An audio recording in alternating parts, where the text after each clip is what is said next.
Conversation every Monday afternoon at 3 p.m. Pacific for Inner Voice, Heartfelt Chat with Dr. Foojan. Dr. Foojan has a direct approach to getting you to free your mind. Inner Voice is a live call-in show where you can chat about your life and all that matters to you in your relationships. Inner Voice, Heartfelt Chat with Dr. Foojan, Monday afternoons at 3 p.m. Pacific on Smart Talk, KMET 1490 AM, and on the Internet stream. The Inner Voice Show is a dialogue between the host and the listeners about their relationships. This show is not an attempt to assess, diagnose, or treat any mental health or illness condition. Please consult your physician, psychiatrist, or psychotherapist for personal matters.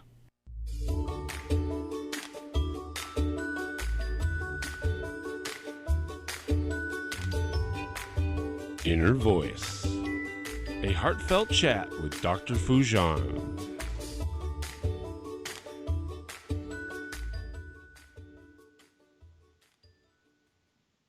Hello, everyone.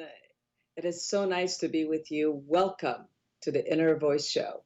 I'm Dr. Foojan Zeine, and with Sean Nickerson, we're here for you. This is an opportunity for us to chat about your life, about you, about your relationships, about everything that is important to you. And my intention is to create clarity in who you are and creating an awareness for you where you could look at how you think, how you feel, how you behave and act in the world with yourself and everyone else, and how you co-create this beautiful life with everyone around you. So call the show, call me. I would love to hear from you and chat with you today. The phone number to call is 951-922-3532. I'll say it again, 951-922-3532. So before I talk to you, although anytime you can, call in. And even if we have meditation or music and all of that, just go ahead and call in. And Sean will pick up the phone and we'll be waiting to talk to you. I had the privilege of going to Washington, D.C. and meeting this wonderful woman, Dr. Sister Jenna, who is also the radio host for American Meditating Radio. It's a syndicated show. And she did this beautiful book signing for me, and I got to be at her meditation center in Washington, D.C., and I had the most amazing meditation experience. And she has her latest CD, which is called Inclusion Revolution, which she gave me permission for us to share one of her meditation with you. So we're going to listen to the meditation, which is called We the People, and waiting for your call at 951-922-3532.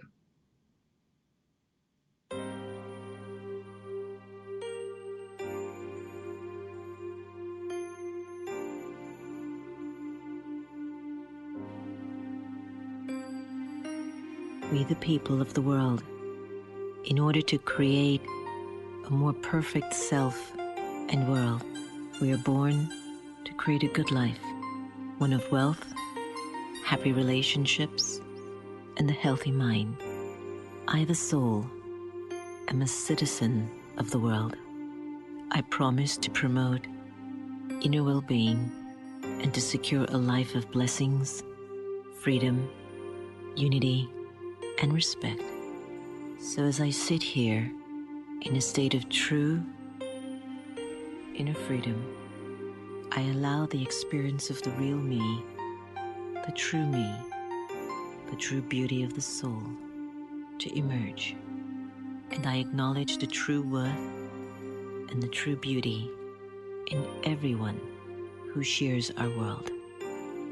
I choose to share good wishes and pure feelings with everyone I meet, because I, the soul, am a well-wisher, and I am true in sharing good wishes when I walk and move around during the day.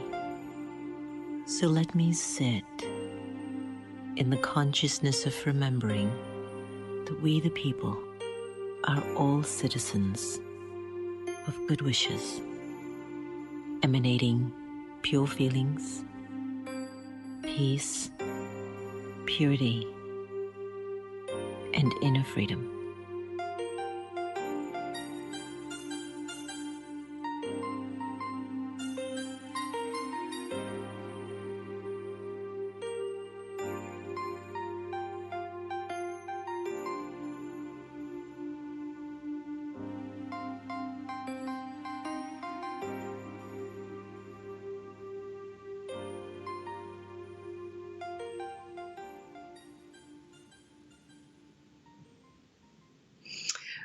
That was from Sister Jenna in the Inclusion Revolution CD, and you can find her on American Meditating podcast and radio.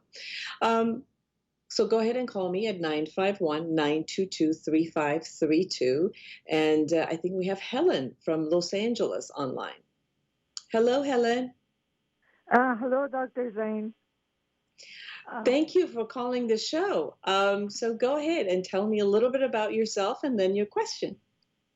Sure. Thank you for taking my call. I have a question.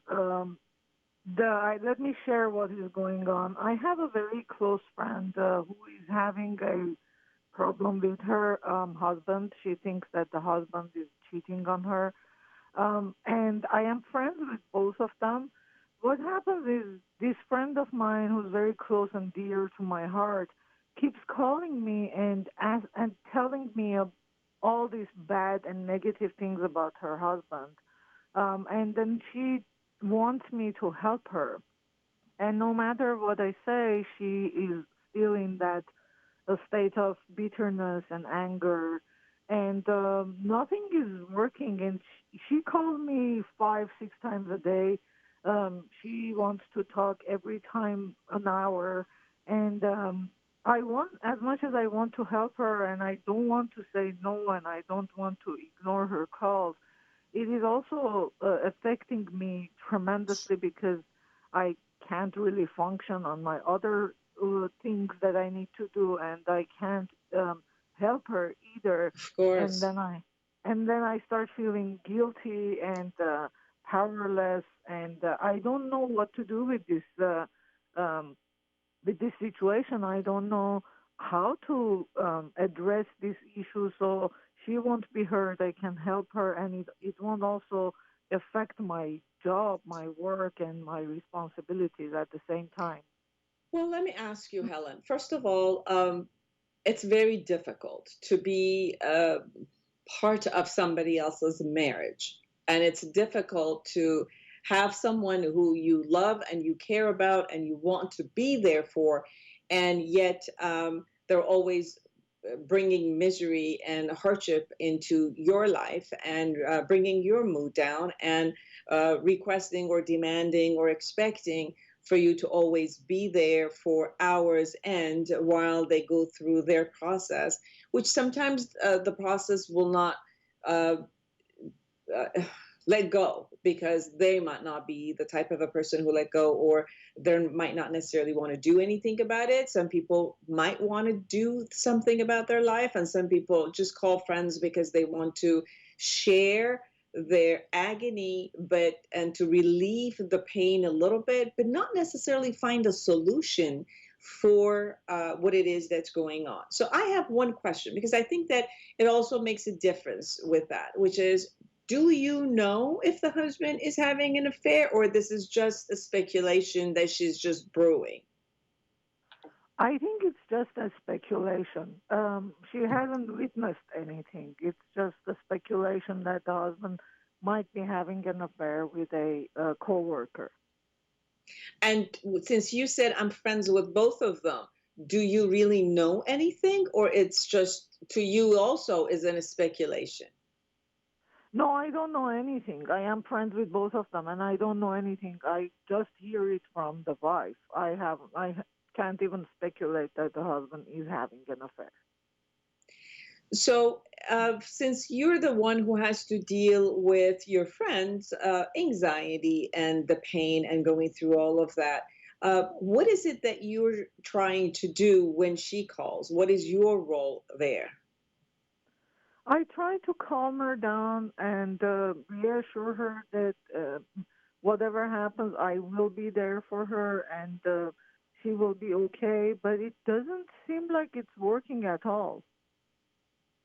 So no matter how much you try, no matter how much you talk to her and calm her down, her anxiety does not let go. She continues to do.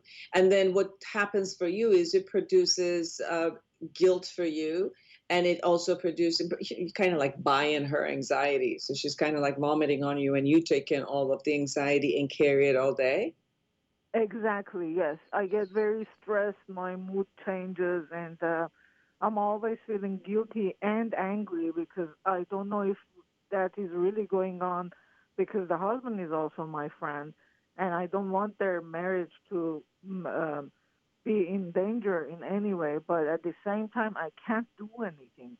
Um, and I don't feel it's my place to do anything, so to be honest with you, when I talk to her, it takes a lot of energy out of me because I have to talk in a way that it, in my mind, I'm thinking tomorrow they're going to be happy and dandy, and then I'm going to be the bad guy if I say anything bad about the husband. Very true. Very true. It is so hard to be in between people who will just have fights and then make up, and they put you in a position where at the end they'll probably be upset with you. So I really get that. I wonder if you set up boundaries with her, how does she respond to your boundaries, such as saying, we've talked about this a lot. You might need to get help.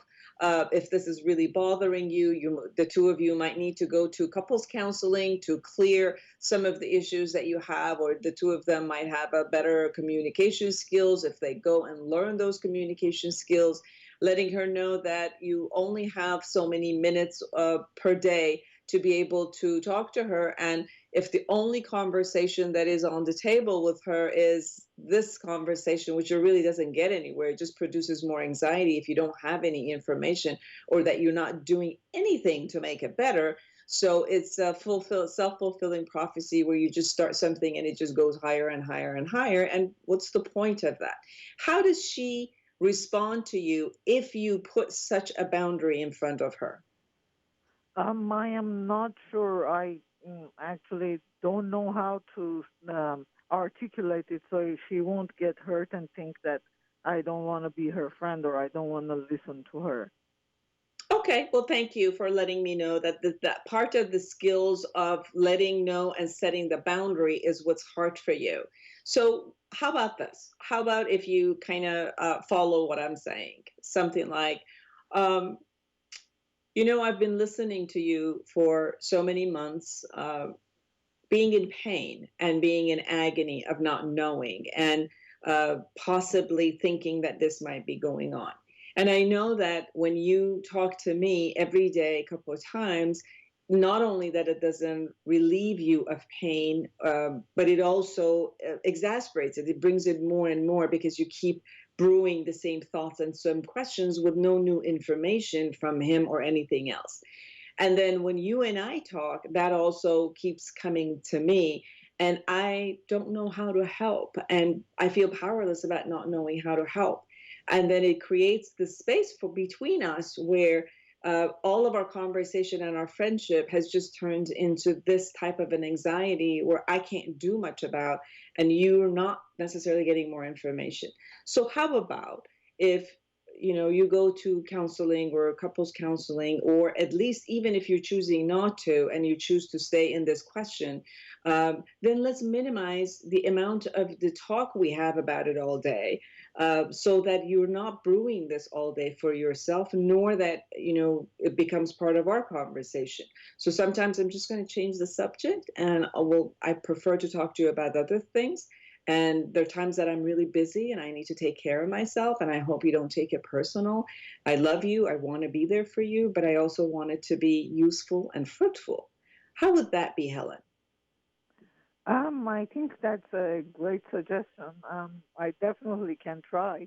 That's not how I was. I mean, I didn't know that I can put it in such a nice way so she won't be hurt. Yeah, because I think sometimes what happens, Helen, is that the person keeps, as anxiety comes up, the person keeps wanting to talk about it.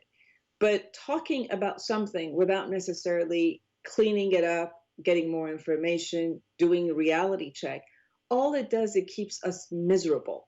And then we take this misery and we kind of, bring it to the world constantly. So now we talk about it all day and we feed it to the world.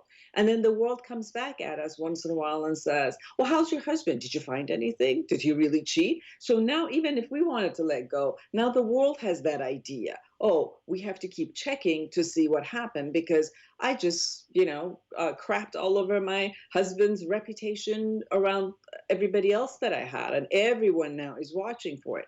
But with no reality check, with no information, and we keep brewing that piece. So if you could see that you allowing this to happen with your friend is actually not beneficial. So maybe you will no longer feel guilty if you have to set some boundary, because knowing that what you're doing right now, although it looks like and it feels like you're helping her, it's not. And with all due great intentions, it's really not helping her either. So letting her know that I thought I'm helping by allowing this, but I really get it that it's not helping you because it's not relieving you from any of these issues. So maybe it's easier if maybe we can talk about once a day for a couple of minutes. I'll ask you if you have any new information. If not, then I'll help you clean it up and then kind of talk about other things, focus on different aspects of life, focus on all the great things that you have about your life, maybe things we could do, and to let you know that I can only give this much to converse every day because I have to take care of myself. Sounds really good. Thank you. Thank you for helping me out. I think this will help. And I agree with you that it's not, that's what I'm feeling. It's not helping, and it's bringing a lot of anxiety and stress into my life too. And it looks like it makes her feel worse than better. Yes. Thank you so much, Helen, for calling. And ask your friend to call the show. Maybe I can help her figure this out and bring down her anxiety. Hey, maybe that's a great idea. Next week, that's a great idea. Yes. Thank you. All right, Dr. Helen, Zeine. thank you. All right, everyone. We'll be right back after these messages.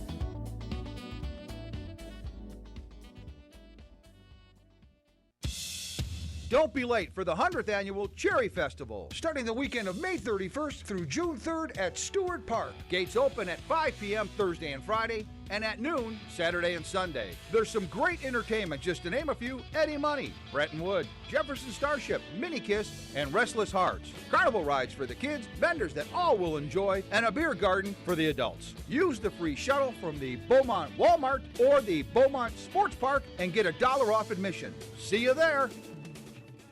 After the game, after school, after work, Applebee's is where you want to be to enjoy their bold, savory grilled steaks, salmon, or chicken. Applebee's is located where Beaumont meets Banning, just off 6th Street near Highland Springs Avenue. Applebee's started with the same philosophy they follow today: focus on serving good food to good people in a neighborhood-style setting. Applebee's also offers Carside to Go when you order online. Applebee's in Beaumont, serving the Pass area. So fresh, so fast, make it Applebee's tonight. You're out of letterhead. What do? Lithopass Printing. You need business cards? Now what? Lithopass Printing. Invitations to a wedding? Lithopass Printing in Banning and Yucaipa is the answer. Lithopass Printing can provide banners, signs, and blueprints. Think of Lithopass Printing in Banning and Yucaipa for quality graduation, birthday party, and baby shower invitation. Lithopass Printing also provides lamination, faxing, and photo prints. If you need it inked, make it Lithopass Printing in Banning and Yucaipa. Lithopass Printing. Join the conversation every Monday afternoon at 3 p.m. Pacific for Inner Voice Heartfelt Chat with Dr. Foojan. Dr. Foojan has a direct approach to getting you to free your mind. Inner Voice is a live call-in show where you can chat about your life and all that matters to you in your relationships. Inner Voice Heartfelt Chat with Dr. Foojan, Monday afternoons at 3 p.m. Pacific on Smart Talk, KMET 1490 AM, and on the internet stream. After the game, after school, after work, Applebee's is where you want to be to enjoy their bold, savory grilled steaks, salmon, or chicken. Applebee's is located where Beaumont meets Banning, just off 6th Street near Highland Springs Avenue. Applebee's started with the same philosophy they follow today. Focus on serving good food to good people in a neighborhood-style setting. Applebee's also offers car side to go when you order online. Applebee's in Beaumont, serving the Pass area. So fresh, so fast, make it Applebee's tonight. And now, back to our program.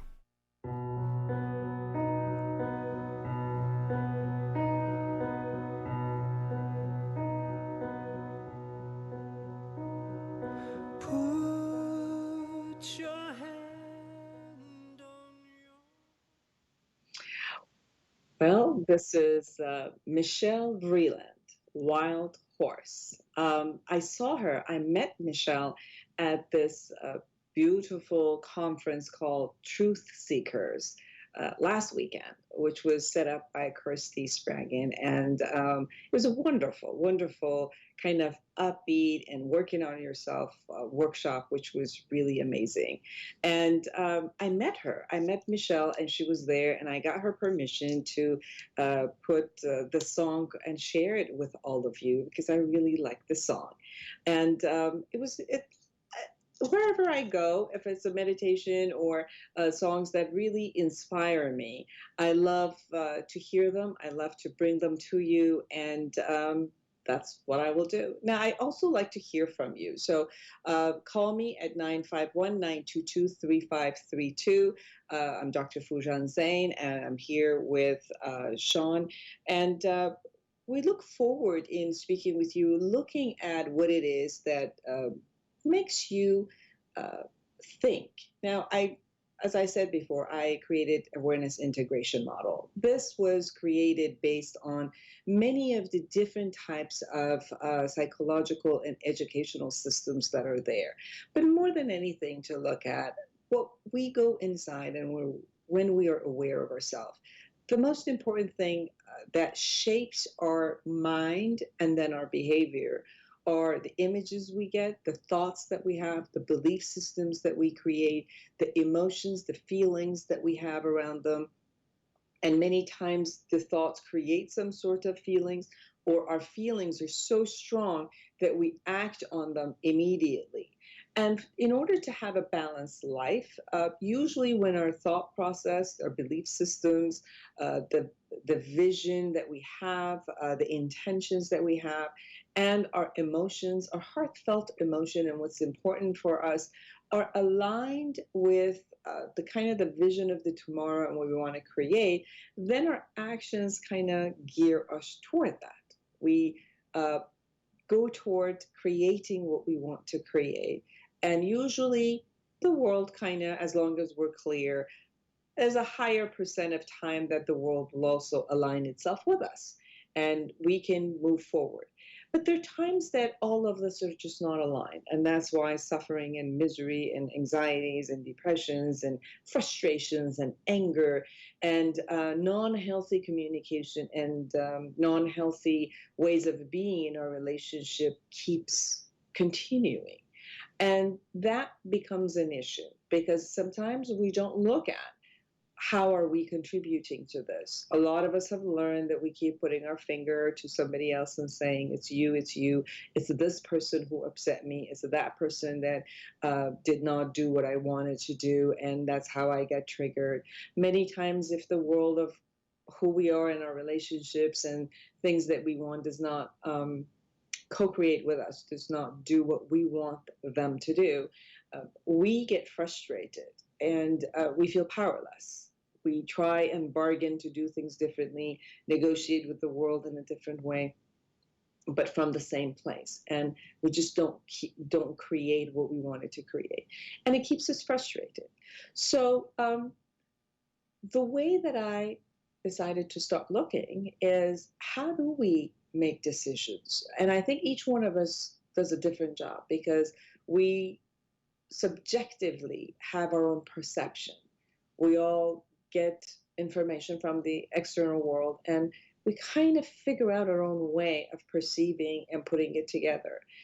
And all of the studies, when they've looked at even twins, even the young children, in how do they perceive the world as the world comes out to them, nobody really knows yet how all of that gets to be done in our brain. And hopefully, within the next 10 years or so, with cognitive sciences, we'll figure out how each person creates their own subjective perception and creates their own world. But for sure, we all have created our own world in our mind and operate from that.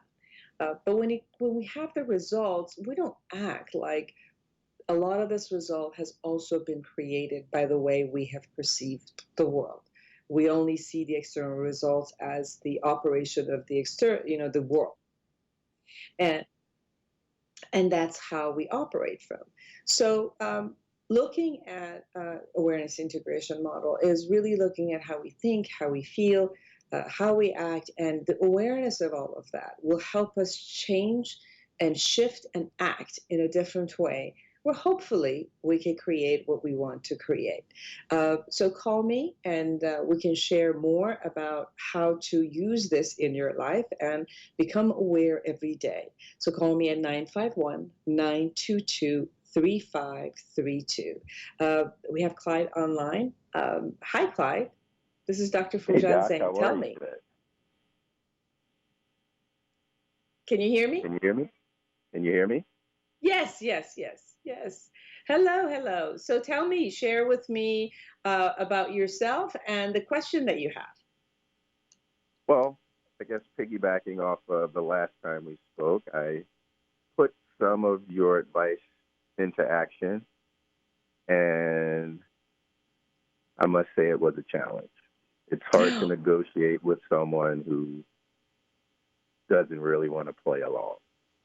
Oh, You know what I mean? yes, you called last week. Thank you for calling me again, Clyde. So let me tell the listeners, if they weren't with us last week, that Clyde called and we were talking about his ex-wife. He has two children, a girl and a boy, and we were talking about how to view his ex-wife and how to maybe communicate and negotiate with his ex-wife in a way that maybe if he looks at the world in a different way and he comes in the communication in a different way, that maybe we could have her be a little bit cooperative in the communication. And it's so great that I think he went and tried it and he got some complications. So we're back again to look at where else we can go from here. Tell me, Clyde, what did you do? Well, it started with our meeting about 2 weeks ago, and I walked into it with the mindset that, okay, as you said, she's going to be family because of the children, even when they're eventually grown, et cetera. So let's look at solutions for them, including them in the process. And right off the bat, the meeting almost not happened, simply because it was defensive. I asked for a budget back in October, and I was told, hey, 2 months, and I'll get a handle on expenses and give it to you. Like I said, the meeting was 2 weeks ago. Then it was, well, I'm not going to give you the budget unless I give her my budget, which was never part of the equation. And it's like, for what? My income supports 33% of your expenses. Why do you need to know what I spend? So it became this whole round robin of quid pro quo, give me this tit for tat. And I'm like, that's not how you negotiate. That's not how you sit down to the table. So let me ask you, Clyde, do you give her alimony and child support? Is that what you were asking for her budget? Child support. You give her child support. Okay. So when you were asking for her budget, what was the purpose of that? The purpose was to see what those expenses are since the situation has changed, like I mentioned to you before, moving closer, moving into Orange County, et cetera. So I said, okay, let's look at 2 months and see where you are. That turned into almost 7 months. Then it was a big issue of giving me what I had asked for, what was agreed upon, just so I get to see where the money goes. Because when I ask, it's never enough. But when I see it in writing, see it on paper, as I said, it comes out to 33%, which is more than enough. So let me ask you, it seems like you are supposed to give her a child support based on the court and agreements that you have. Is it that she keeps telling you that this money is not enough, and is that why you're asking? Or she hasn't really said that it's not enough, but you're asking for the budget? It's a combination of both. One, I should know where that money goes in relationship to what I see done or not done for our children. If the hair isn't cut, et cetera, new clothes aren't bought, where is the money going? When I'm already doing those things on top of that. Does that make sense? Because then it's like, what are you spending it on? Where does it go? I have every right to ask. If it's for them, show me. There should be transparency. Oh, it's school stuff, it's clothes, it's shoes, it's whatever, favorite fruits, whatever, childcare. Just show me. And what would be your resistance to showing your budget? Because it seems like you're asking for something, but not necessarily presenting your end of it. Do you have a problem showing your budget? If it was part of the equation, I asked because that was the arrangement. At the 11th hour, it was, I'm not going to show you mine until you give me yours. That wasn't the arrangement. That's not how you negotiate.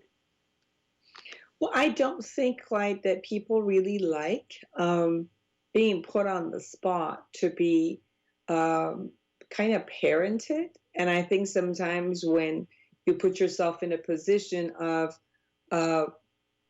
bringing the budget out and saying, these are what I'm spending on, then you kind of give the power to the person, say, well, this is not okay. You're not doing this right. And so it creates an uneven relationship, like a parent-child relationship, as if you're giving her money and now she has to attend to you and give you a list of how she's doing that. Although I understand that you have a point where if I am giving money, I like to know how it's spent, and you have every right for that. And she might be kind of playing along and being defensive and not wanting to give you what you're asking for. So, just as a fight, just as a power struggle. But I'm also sensing that if you're saying that I'm spending a lot of money beside the amount of money that I give you, and all of things that I'm spending for should be based on that budget, then maybe it does work for you to also sit down and put the expenses that you do have for the children and put it as a list and say, well, these are the expenses that I'm spending on. And the days that are there with you, I also prefer to know how that is working. So it might create a cooperative stance. I do get, Clyde, I really do get that the relationship between the two of you, and obviously due to both of your characters, have somehow ended up being a very, very, back and forth power struggle, kind of a intimidating relationship. I get that. And yet, as we were talking, and you know that better than I do, that for the next, let's say until they're 18 or 20 or 21, that you would still have to deal with your ex-wife. I get that you're frustrated. Most of us there's a reason we get divorced, because at one point we just couldn't communicate anymore, or didn't like each other anymore, or got on each other's nerves, and that's why we got a divorce. So remind yourself of course, you got a divorce because communication was difficult, and that's exactly why you are here. But then to take a cooperative stance and to allow her to also walk into a cooperative stance is to do the negotiation in a way that there's a communication happening on both sides. And if something is reasonable to ask, and if she's asking what exactly you're asking of her, could create a cooperation stance, maybe it's not a bad idea to do that. And I know that you're saying it wasn't a part of the original conversation. I hear that. And therefore that, she shouldn't ask of you. But was part of the original equation that she had to monthly write up the expenses for you? Was that part of it? Or are you asking for that now? Well, here's the thing. I think some of this gets lost in translation in that in the very beginning, when the situation or tables turned and I was going to have the children more, I said, do you have a budget? No, I'm not really sure. So I said, take a couple of months. Now that turned into 6, 7 months. So I didn't badger her about it. I just waited and said, so do you have the budget? Then it was like, yeah, I have it. Then it was, well, it's not complete. Well, it's on a spreadsheet. Then, oh, give me yours. So, like, really? That's where I kind of stepped back and said, fine. That wasn't one part of the arrangement. You didn't live up to your end of the bargain. And part of negotiation is living up to that expectation, living up to that word you gave 7 months ago. And those are the behaviors that have not changed. Yeah, I'll do it. Then it's, I forgot. Well, I don't want to do it. I don't have it. So that's kind of hard to navigate and accept when it's repeated. If it's a one-off, I get it. If it's, oh, by the way, can I see your budget? Sure, here it is. Not hiding anything. So communication goes both ways. Clyde, what if do you have an idea what the budget would be, even from her? Like, for example, food, clothing, everything that you would be paying for, and knowing your children, what it is that the budget would be for. So maybe if she is not cooperating, maybe if you could put in your budget and say, this is what the expenses are, and this is what our projected expenses are. So based on having the children with me, I could project that this is how much it is to buy clothes and food and grooming and everything else that is there and it's needed. So if you're not giving me a real one, then I would assume to create a projected one for you based on my own assumption and my own expense and what I do. And then based on the projected one, then I can go ahead and expect things from you. So I offer you the option of you choosing to give me what the realistic one and yours is.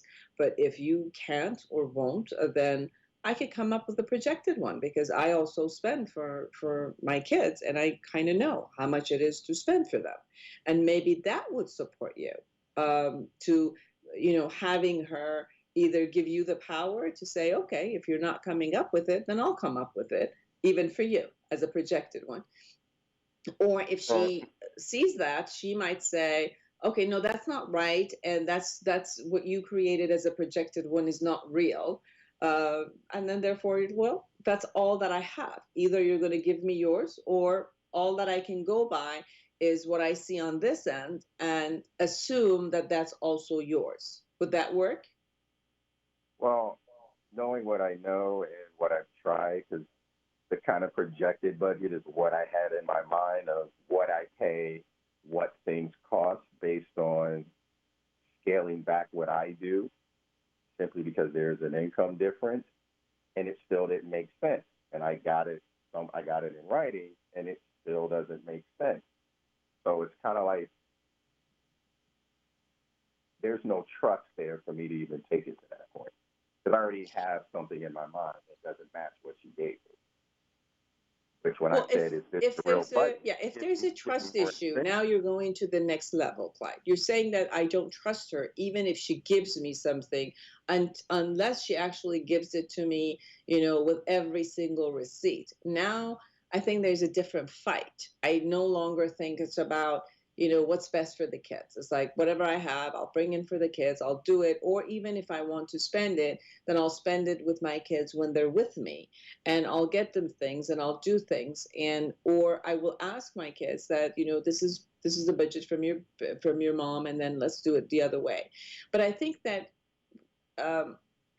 there is a conversation of non-trust issue here beyond the finances, and the finances are just what you have in front of you where you could fight about the non-trust issue. Well, I don't want to fight about this is, I want to go ahead. change. Say that again. I don't want to fight about anything. I want it to change. I want it to be dialogue. If it's here, this is my budget, let's say, because that's what we're talking about today, then let it be transparent. This is all of it, not a part of it, not it's on a spreadsheet, or here's more expenses 2 weeks later. It's all up front. Mine was all up front, same day, not 7 months later. Not, oh, by the way, I left out summer camp and this and that. I put everything in it. So there is a trust issue, and it has always been a trust issue. How have you ever resolved the trust issue before in your marriage? Well, the trust broke down towards the end because everything was questionable. It makes sense. Didn't add up, or fall out lie. When I said, hey, what about this? Oh, I changed my mind. But I had to bring it up and confront her. It wasn't forthcoming. Like, oh, by the way, I thought about it a little more and decided to do X. Then that would be something different. But at the 11th hour, oh, I changed my mind. I didn't lie. I just changed my mind. And I'm anticipating what I was waiting for. So you see what I'm saying? So that comes down to, I don't trust what you say or do, because actions speak louder than words. Yes, actions do speak louder than voice. Just to tell the listeners, I'm Dr. Foojan Zeine. I'm talking to Clyde. He is having trust issues, and that trust issue, again, is showing itself in the only relationship they have, which is co-parenting the children, and at this point into the child support and the financial agreements that they have, and what they're supposed to be doing with the money that they're spending for their children. And that's where the conversation is kind of finding itself in a gridlock. So for everyone else who's listening also and wants to come in and talk and chat with us, call 951-922-3532.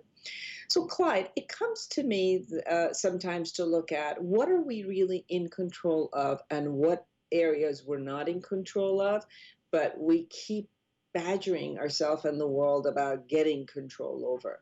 So let's look at, in reality, what are you in control of at this point? What can you control? Because obviously you can't control her. You can't control her mind. You've created in a request from her. She's not responding to the request. You requested it again. She is putting another attempt of kind of letting you know, no, I'm not going to do it, and asking you to do it. So what do you think at this time, knowing yourself, knowing her, knowing your situation, that you can do and you're in control of? I can only control my actions and how I choose to take care of my children. Yes, and just kind I of, agree. unfortunately, have to accept the lack thereof, or I guess the ambivalence that comes from her for whatever reason, whenever there's an attempt at a conversation. Right. I agree completely. The only thing that you can do is to share with your children the amount of money, the conversations, whatever it is that you like, to make sure that they're happy for the amount of time that they are with you in your possession, and you're together and creating a quality time together. That's pretty much the only thing that you are in control of. Yes. Exactly. So then you're going to be suffering with all of the anger and frustration and kind of like not fair and all the other conversations that you have about her. So what do you think of her and feel about her and what can you do about her while you decide that I'm only going to operate in the area that I have control over.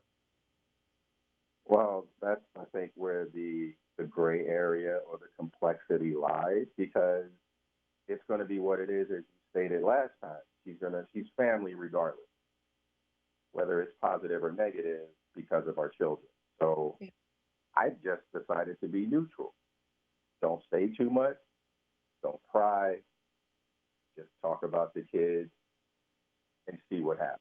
When information is volunteered, mental note, it's recorded either on a recorder or written down. 2-3 months later, here's contradiction. So that's where the trust, the lies, the inconsistencies come in. Just a mental note. Because if I bring it up, then it's a whole nother argument. No, how do you assume that your ex-wife thinks and feels about you? Like, if I actually had the option of saying, okay, I want you on my radio show and I want to ask you, what do you think about Clyde? How do you feel about Clyde? What would you assume that she would say? I would assume she would say that I'm hard to deal with, that I want things my way. And that's in part true, because I'm a fixer. If you say something is broken, I want to fix it or replace it. If you say, I don't treat you fairly, tell me what that unfairness is, and I'll try to fix it. So if that's something that's intolerable, then I'm not aware of it. That's who I am. I've made changes being in therapy, and this is an extension of that, of knowing something is wrong and I can't fix it. What do I do? And is it accurate in the sense that since you wanted your way, that it might be difficult for you to listen to her and really get what she's saying and what she's asking, that because what you want makes sense to you and what she says does not make sense to you, that you automatically kind of, throw it off the table and say, nope, that's not what we're going to do, and I'm going to only do it my way because it only makes sense to me? Is that accurate? I would say there's some truth to it, and let me paint a picture for you. Let's rewind back to being married. I'm the sole breadwinner, and she wanted to return to work. So I said, okay, let's split childcare costs. Then it was, oh, well, I can't afford that. I was like, okay, so now you're going to go back to work, and I have to incur an extra expense of paying for childcare. Then it was, oh, no. I'll spend my entire paycheck to cover childcare, but I still have to cover all the other expenses. That makes no sense, no matter how you look at it. Because when it comes down to dollars and cents, adds and takeaways, it's what it is. Either you contribute or you're part of the problem. So can you also, in these sorts of conversation, ask her to explain to you her reasoning? Because everybody has their own reasoning. Now, their reasoning might not match our reasoning. Their reasoning might not match our logic. But every single person, they have a way of reasoning where they come to some type of a solution in their mind as they're offering.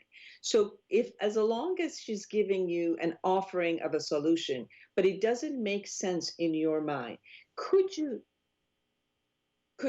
please ask her to give you the reasoning of how she got to that formulation in her world? Maybe that also helps you to bridge into her world, and from there negotiate something that considers both matters. I mean, it might not be exactly what she says, but part of her reasoning might give you a clue in what part of her conversation bring into the negotiation.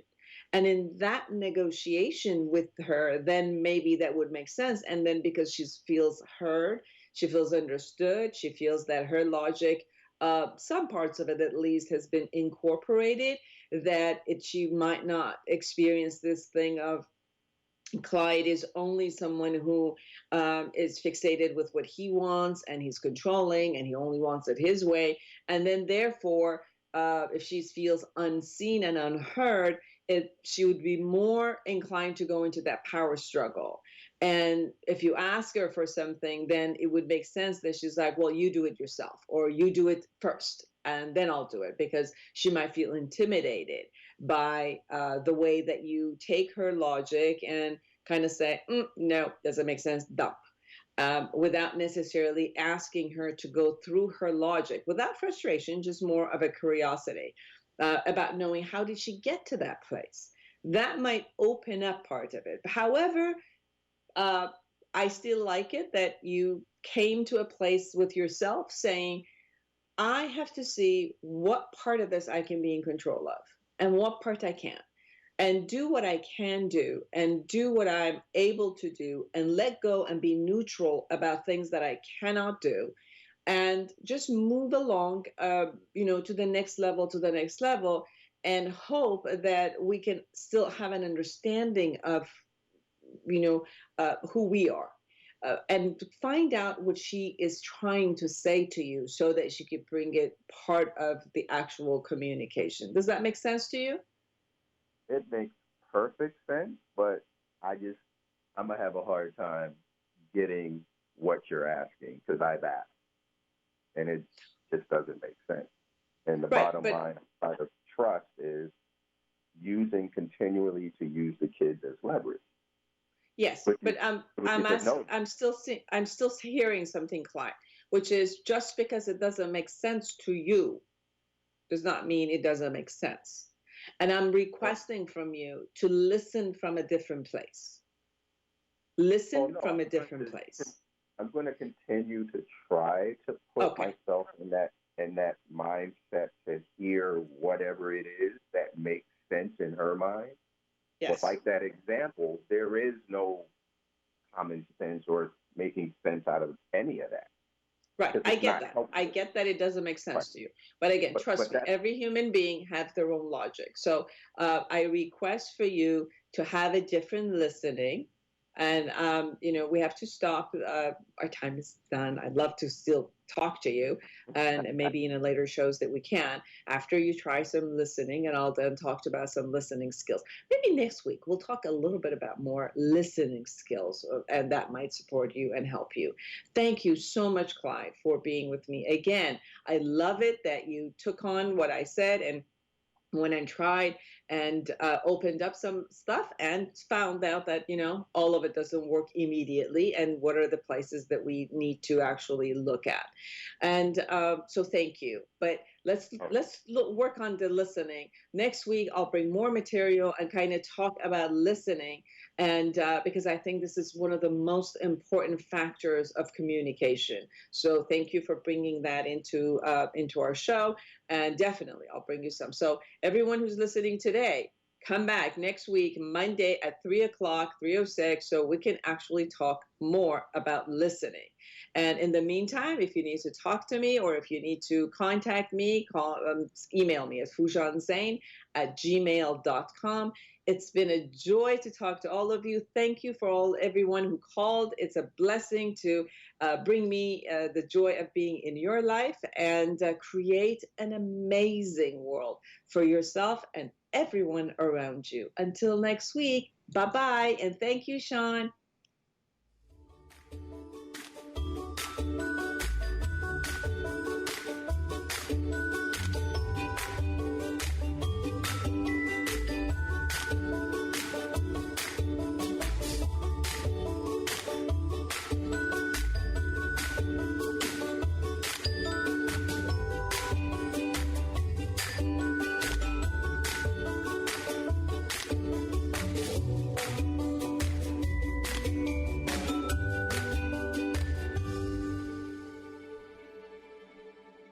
The preceding was a paid program. Views and claims expressed are those of the program producer and are not endorsed by this station. Opinions expressed are not necessarily those of radio station KMET, its management, employees, or affiliates.